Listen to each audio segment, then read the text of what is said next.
everybody's asking questions on what will happen when they arrive. Very few are really, is this curiosity, that's the word. Curiosity. It doesn't matter. What's important is that you would have grasped what I'm saying. But we're always asking, how would this fit into that system? Or would this make sense in that context? Or what will it feel like when we get there? Get started. You'll know. It cannot be described. We cannot say. And so it is said so widely in the East. Those who know do not say. Those who say do not know. It cannot be said. Only the opposite can be said. The guru cannot give you truth, as I shall explain to you sooner or later. Truth cannot be put into words. You have a formula. That isn't the truth. That isn't the reality. Reality cannot be put into a formula. The guru can only point out your errors.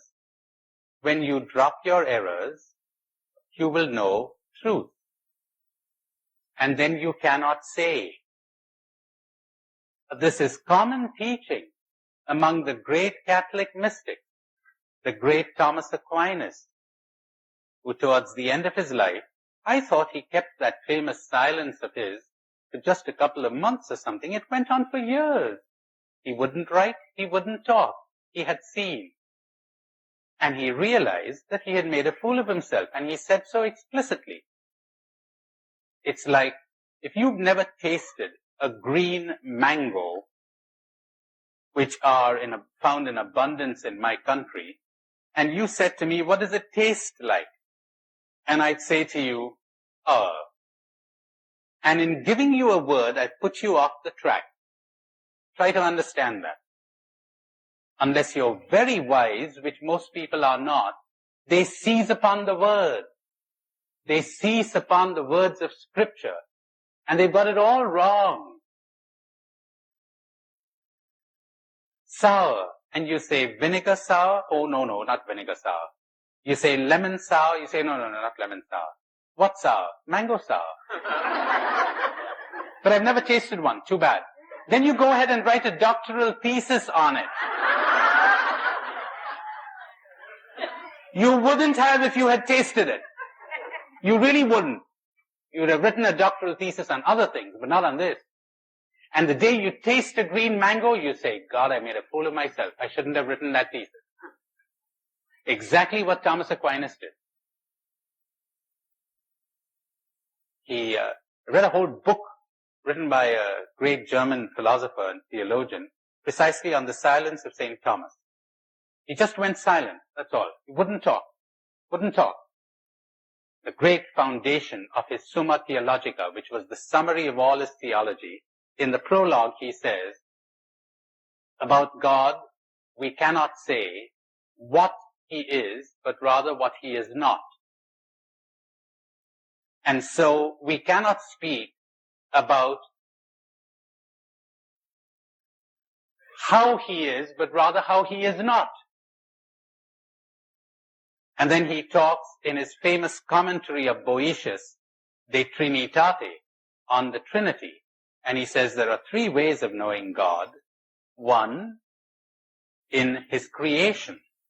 Two, in his action through creation. And the highest form of the knowledge of God is to know him tamquam ignotum, to know that one does not know. The highest form, talking about the Trinity, to know that one does not know. Now, this is not an Oriental Zen master. This is a canonized saint of the Roman Catholic Church, the prince of theologians for centuries, who's talking. To know him as unknown. And in another place he says, as unknowable. I'll explain that to you, possibly this afternoon. Why reality, God, divinity, truth, love is unknowable, meaning cannot be comprehended by the thinking mind. I'll explain that to you. I'll show you why it is so. And that will set at rest so many questions that people would have, because we're always living under the illusion that we know. We don't. We cannot know. What then is scripture? A hint, a clue, not a description, silly. The fanaticism of a sincere believer causes more evil than the united efforts of 200 rogues. It really does. It's terrifying to see what sincere believers will do because they think they know. You don't. Wouldn't it be wonderful if we had a world where everybody said we don't know? Wouldn't that be marvelous? We don't know. A man born blind who comes to me and says, what is this thing called reality? Or rather, what's the color green? What's the color green like? And how does one describe the color green to someone who is born blind? One uses analogies. One says, you know, the color green, it's something like soft music. He says, oh, something like soft music? Yeah, soothing, soft. Oh, okay. Another guy comes to me and says, what's the color green like? I say, you know, it's something like soft satin. Very soft to the touch and soothing. He says, oh, I see. The next day I know they're bashing each other over the head with bottles. One saying it's soft music. The other one says it's the satin. And so it goes on. And neither of them knows a thing of what they're talking about. Because if they did, they'd shut up. It's as bad as that. And it's even worse. Because one day, you restore sight to this man. And he's sitting there in the garden, and he's looking all around him. And I say to him, well, now you know what the color green is. He says, that's right, I heard some of it this morning.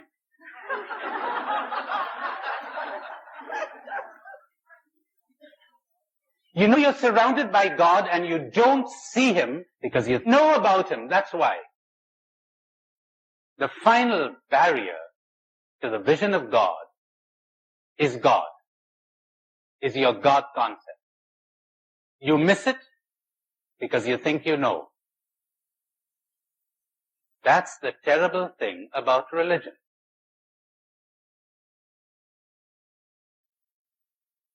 That's what the Gospels are saying. They knew, so they got rid of Him. The highest knowledge of God is to know God as unknowable. There's far too much God talk. The world is sick of it. There's too little awareness, too little love, too little happiness. Or let's not use those words either. There's too little dropping of illusion, dropping of errors, dropping of attachments and cruelty. Too little awareness. That's what the world is suffering from. Not lack of religion, lack of awareness, lack of waking up. That's what religion is all about. That's what it's supposed to be about. Look what we degenerated into. Come to my country and see them killing one another. You find it everywhere. This is what it ended up in. So, the one who knows does not say. The one who says does not know. All revelations, however divine, are never anything more than a finger pointing to the moon. And as we say in the East, when the sage points to the moon, all that the idiot sees is the finger.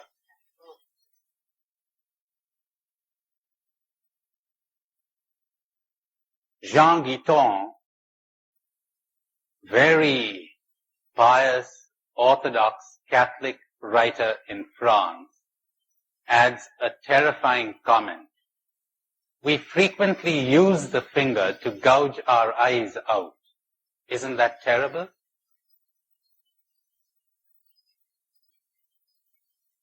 So, awareness, awareness, awareness. In awareness is healing. In awareness is truth. In awareness is salvation. In awareness is spirituality. In awareness is growth. In awareness is love. In awareness is awakening. Awareness. I talked to you so far about awareness of what goes on in the self, the me. Why it is that when we look at a tree, we really don't see it. We think we do, but we don't. When we look at a person, we don't really see that person. We think we do. What we're seeing is something that we fixed in our minds. We get an impression, we hold on to that impression, and we keep looking at that person through that impression. And we do this with almost everything. If you understand that, then you will understand the loveliness and beauty of being aware also of everything around you. Because reality is there. God, whatever that is there. It's all there. The little fish in the ocean. Excuse me, he says, I'm looking for the ocean. Could you tell me where I could find it? Pathetic, isn't it?